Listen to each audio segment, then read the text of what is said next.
Hello friends, आज की इस वीडियो में हम लोग जो है संविधान में हमारी जितनी अनुसूचियां था, जितने अनुभाग हैं संविधान के, हम सबके बारे में आज जो है थोड़ा थोड़ा डिस्कशन करेंगे। और अनुसूचियों को हम लोग जो है पूरी तरह से देख लेंगे, और जो हमारे संविधान के भाग हैं, बस हम जो 22 भाग हैं उन्हीं के बारे में थोड़ा थोड़ा डिस्कशन करेंगे, और ये जानेंगे किस भाग में कितने अनुच्छेद हैं तथा किस भाग में कौन कौन सी बात जो है कही गई है।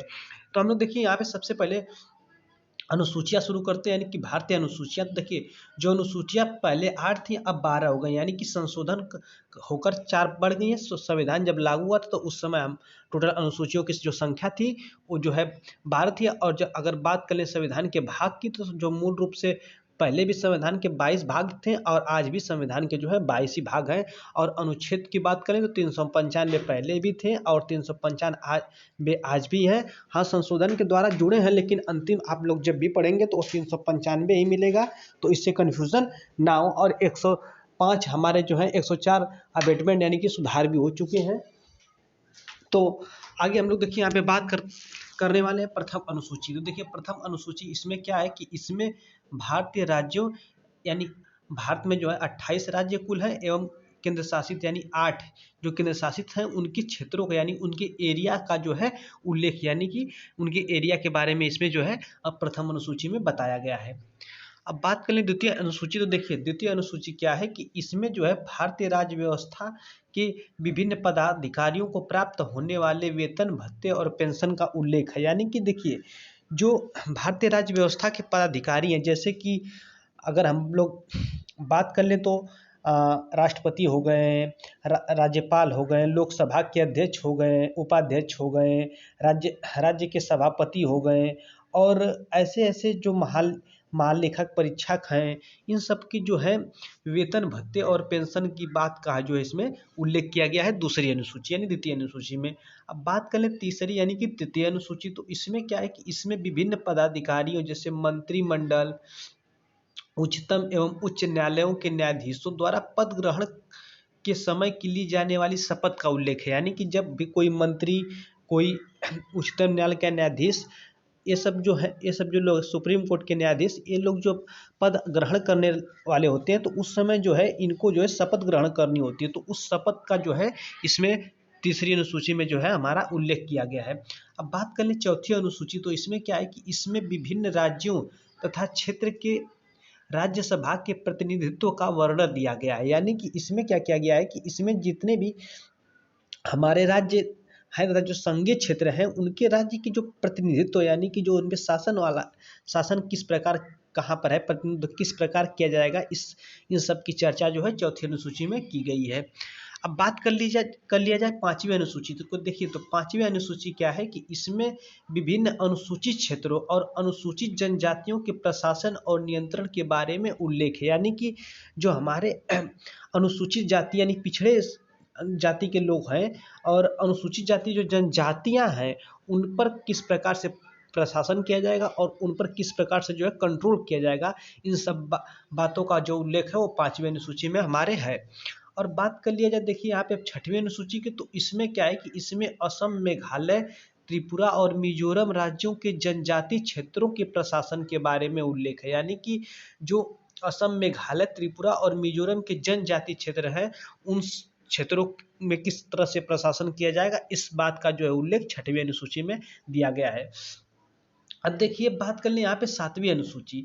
तो इसमें केंद्र और राज्यों की शक्ति के बंटवारे का उल्लेख है। यानी सातवीं अनुसूची के द्वारा यह स्पष्ट हो जाता है कि केंद्र के पास कैसी शक्तियां हैं और राज्य के पास कर लगाने के अधिकार का उल्लेख, यानी कर यानी टैक्स किस प्रकार से लगाए जाएंगे लोगों पर, इस बात का भी जो उल्लेख है हमारी सातवीं अनुसूची में।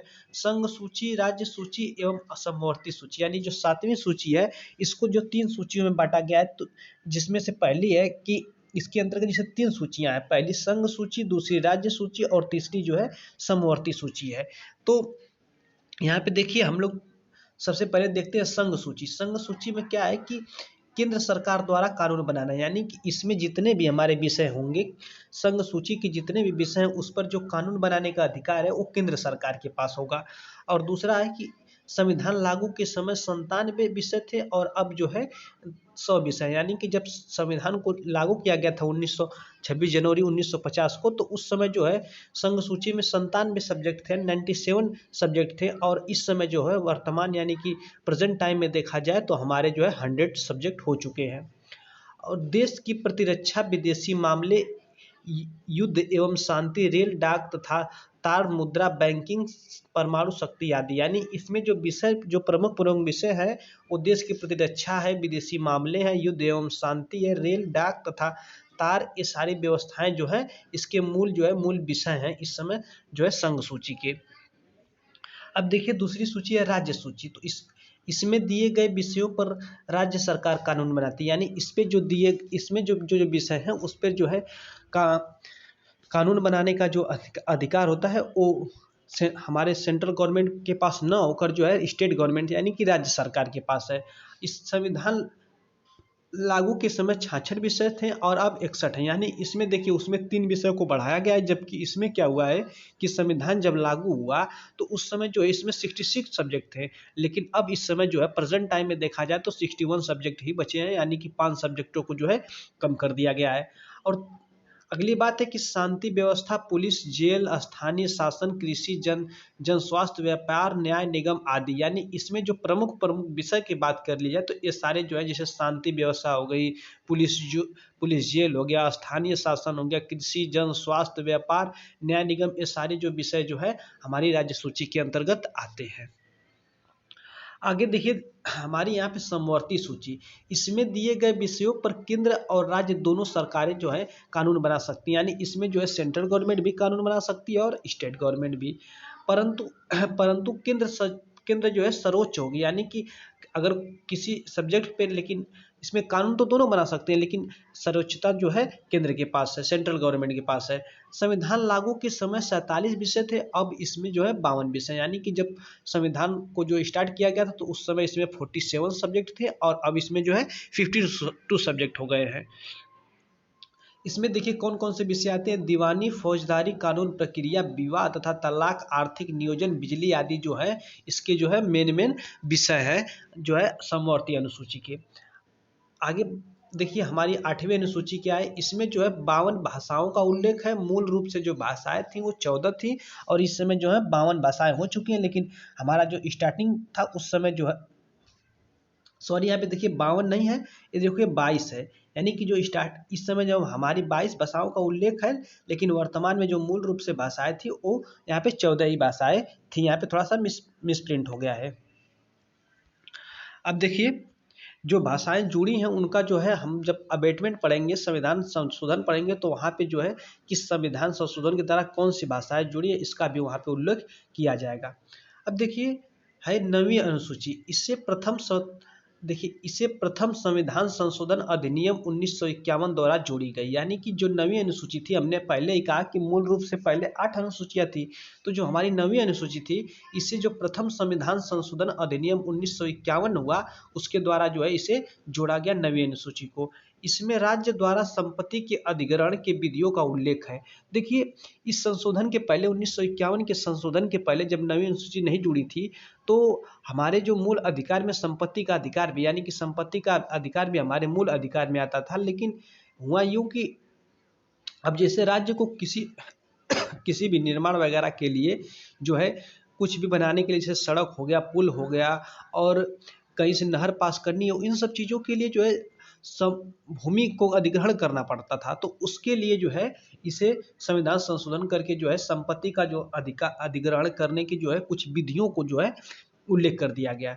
इसमें वर्तमान में 284 अधिनियम, यानी इसमें जो है इस समय प्रेजेंट टाइम में 284 अधिनियम है, इसमें सम्मिलित विषयों को न्यायालय में चुनौती नहीं दी जा सकती। देखिए कहा गया है कि इसमें जो सम्मिलित विषय यानी 9वीं अनुसूची में हमारे जो जितने भी विषय हैं इससे आप लोग जो है मतलब यहाँ पे न्यायालय में इस विषय को लेकर नहीं जा सकते, लेकिन अब 11 जनवरी 2007 में क्या हुआ कि संविधान पीठ ने एक निर्णय द्वारा यह स्थापित किया गया कि 9वीं अनुसूची में जो है किसी भी कानून को इस आधार पर मतलब किसी भी कानून को, यानी जो कोई भी अगर कानून बन है उसको इस आधार पे चुनौती दे सकते हैं कि वह मौलिक अधिकारों का जो है उल्लंघन करता है तथा उच्चतम न्यायालय में इस कानून की जो है समीक्षा कर सकता है। यानी कहने का मतलब है कि जैसे हमारे कहने का अर्थ है कि ऐसा था कि आप इस पे चुनौती नहीं दे सकते, लेकिन 11 जनवरी 2017 को जो है एक कानून पारित हुआ है कि यदि अगर कोई भी नवीं अनुसूची का कोई भी विषय अगर हमारे जो मौलिक अधिकारों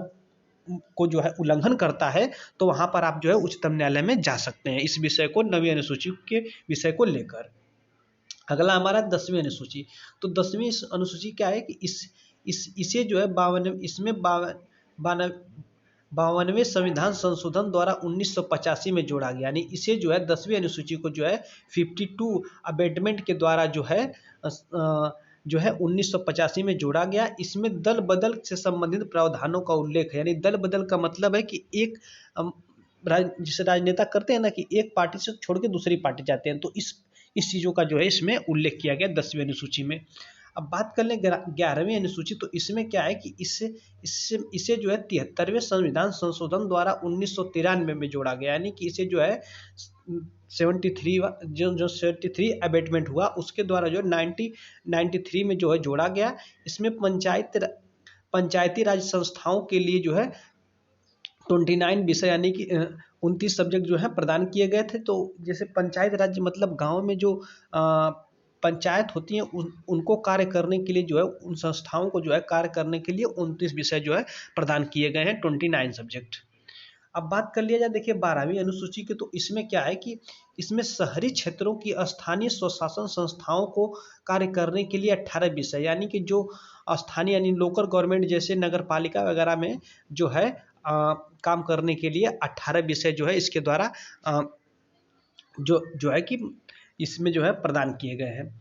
अगला हमारा देखिए संविधान के भाग। तो संविधान के कुल जो भाग है वो 22 भाग है। तो देखिए हम एक एक भाग में देखते चलेंगे और समझते चलेंगे कि कौन से भाग में कितने अनुच्छेद कहाँ से कहाँ तक है और क्या क्या है किस भाग में। तो पहला भाग 1 है। तो भाग 1 में संघ एवं उसका राज्य क्षेत्र और इसमें जो है 1 से 4 तक अनुच्छेद है। दूसरा हमारा है भाग 2 है नागरिकता, जिसमें नागरिकता से संबंधित कानून है। इसमें जो है अनुच्छेद 5 से अनुच्छेद 11 तक के अनुच्छेद हैं यानी आर्टिकल्स हैं। अब बात कर लें भाग 3 की। तो भाग 3 में हमारा आता है मौलिक अधिकार और इसमें जो है 12 से 35 तक अनुच्छेद हैं। उसके बाद आता है भाग 4 जिसमें नीति निर्देशक तत्व जो है इसमें जो है 36 से 51 तक के सारे आर्टिकल आते हैं। अब देखिए भाग 4 का क जो है ये संशोधन द्वारा लिया गया है। इसमें जो है मूल कर्तव्य आता है और ये जो है 51 तक है। और उसके बाद है देखिए 51 का एक क होगा, यानी 51 का जो है एक क जो है 51 का क जो है इसका भाग है भाग 4 के क का अनुच्छेद यानी आर्टिकल। आगे देखिए भाग 5 है। भाग 5 में क्या है संघ, यानी जो संघ है उसके बारे में वर्णन किया गया है, संघ के बारे में बताया गया है, संघ की शक्तियों के बारे में बताया गया है। और इसमें जो है अनुच्छेद 52 से लेकर 151 तक के सारे आर्टिकल हैं।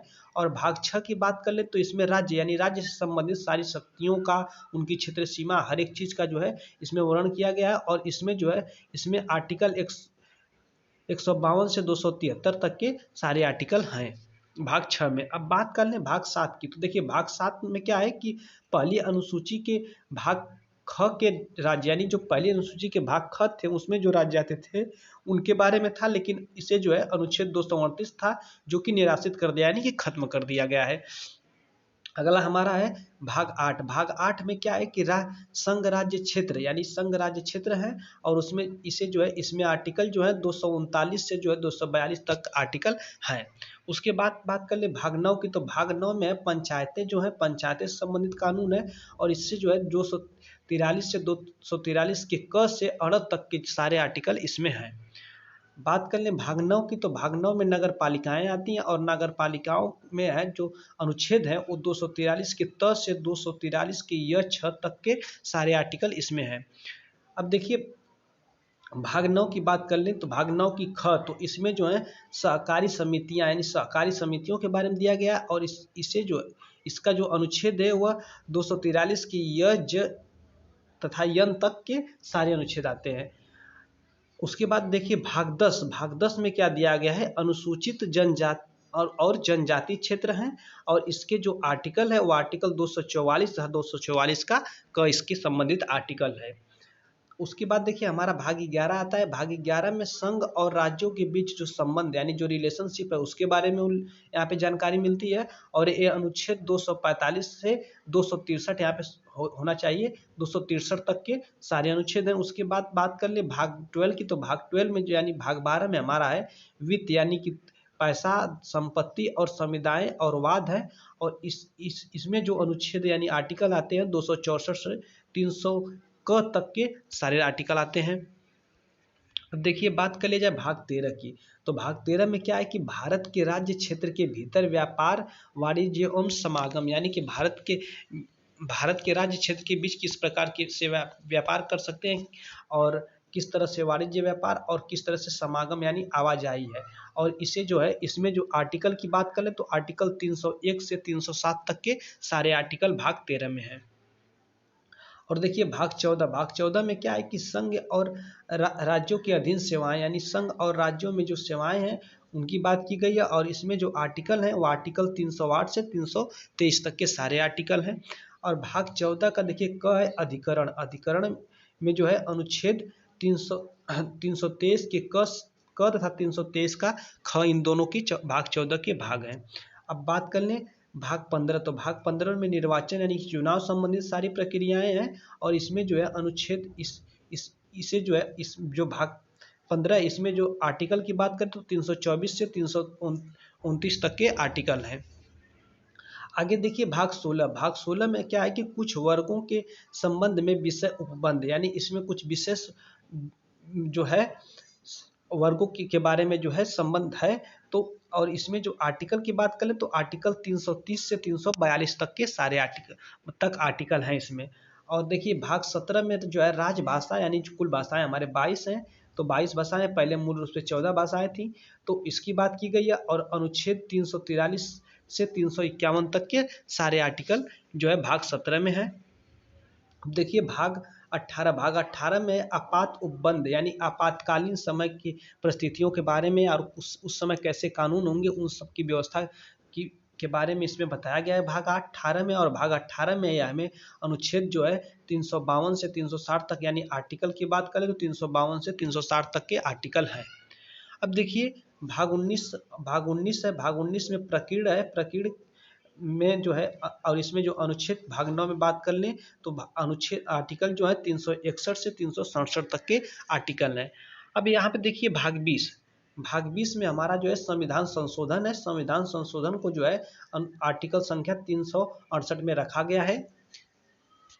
और देखिए यहाँ पे भाग 21 की बात करें तो भाग 21 अस्थायी संक्रमणकालीन व विशेष उपबंध यानी इस समय जैसे कोरोना वायरस चल रहा है तो इस समय जो कानून व्यवस्थाएं होती हैं किस प्रकार से होंगी उस सब का वर्णन किया गया है।